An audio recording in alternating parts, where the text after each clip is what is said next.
So I'm starting to get the display or the instrument cluster sorted out. This is going to be mounted permanently, which is the Holly touchscreen, and then I'll have a mock-up of the original gauges. I'm basically going to strip these down until it's a panel with the indicators and LEDs and stuff in the middle, and then that'll just be a dummy that'll slip on top of the other one, so you can just sort of make it look stock when you want to.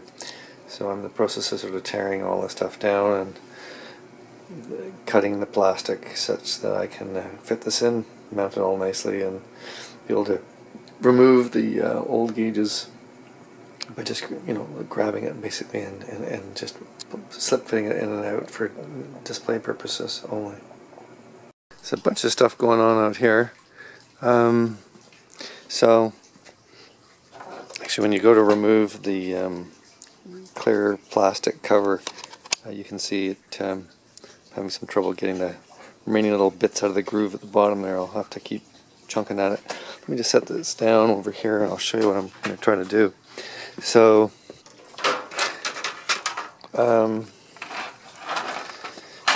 there's a lip here at the bottom that's deeper than the lip at the top, and I balance it there. Yes, I can.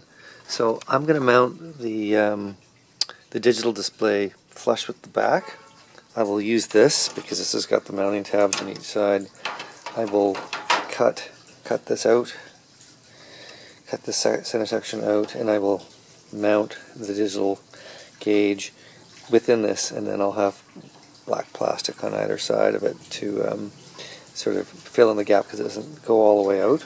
There's an inch and a bit on each side that I need to cover.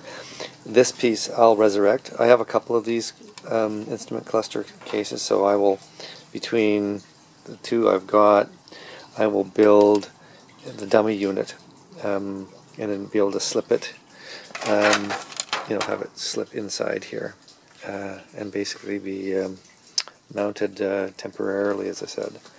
Here, this thing's upside down. I'm preparing I'm cleaning and painting this with the midnight blue parasol satin paint. But you can see what I'm doing is I'm going to be mounting air conditioning vents in the center. So a little tricky to do. These things are like 2.55 or 2.6 inch diameter, sort of an odd diameter. But what I'm going to do, I have to make this on the bezel. That's not the one I'm using. That's the old one. I got a new one that's clean.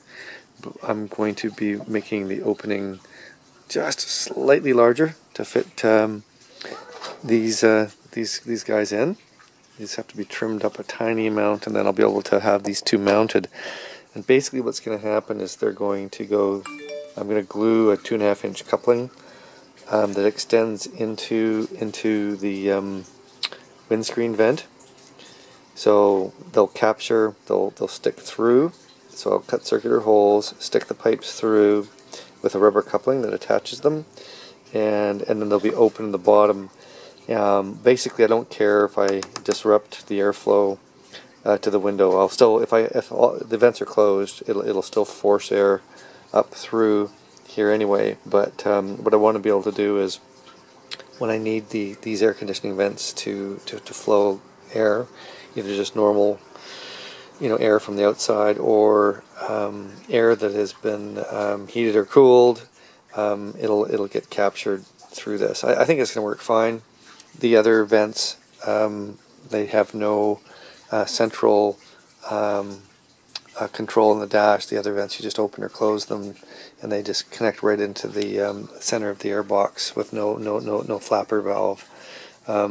So you'll be able to sort of adjust how much cool air blows out the sides versus the center, and I think obviously the center is a better place to be blowing cool air in the hot summer, and especially if someone's sitting in the back seat.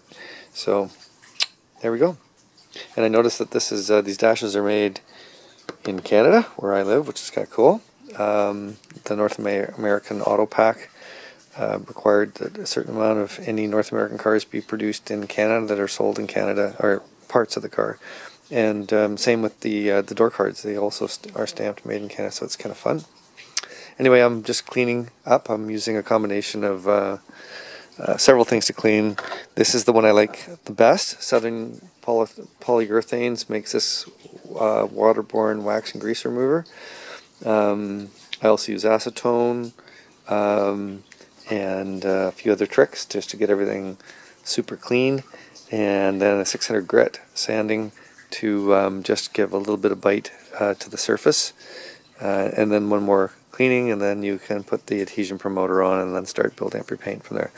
I've ordered a bunch of SEM plastic fillers and glazes and things.